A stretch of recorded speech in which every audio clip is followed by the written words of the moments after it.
Today I found out that the Moon isn't as old as the Earth and was formed approximately 30 to 50 million years after the solar system based on what is called the giant impact theory. Although no one can say for sure exactly how our Moon came to be, there are a few hypotheses and theories, of which the giant impact theory is the most compelling and most widely accepted. In this theory, the Earth had no moon until it was struck by a rogue planet, which instantly vaporized. The impact is said to have created a cloud that reached roughly 13,700 miles or 22,000 kilometers high, where it condensed into solid particles that orbited the Earth. Over time, they aggregated into larger moonlets, which eventually combined to form the Moon we know today. This theory is supported by quite a bit of evidence, such as, even though the Earth has a large iron core and the Moon does not, the Moon has exactly the same oxygen isotope composition as the Earth, unlike any planets formed in other parts of the solar system.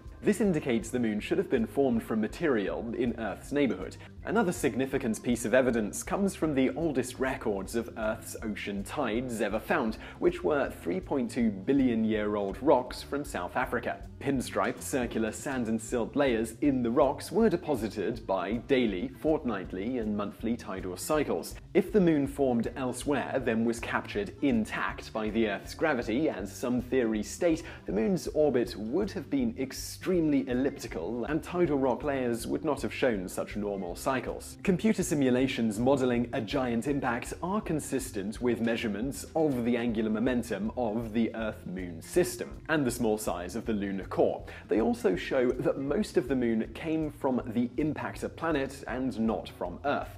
The post-impact mixing of the vaporized material between the forming Earth and Moon could have equalized their isotopic compositions. But this again is just speculation. So I really hope you enjoyed that video. If you did, do give us a like below, and please do, if you enjoyed this video, share it with some friends. If you click the sharing tab below, you'll see a whole array of different ways you can share this video. It really helps us out as we try to grow this channel and get our content in front of more people. And if you haven't already, and you did watch all the way to the end of this video, do click subscribe, because we put out brand new content just like this most days of the week. Thanks for watching.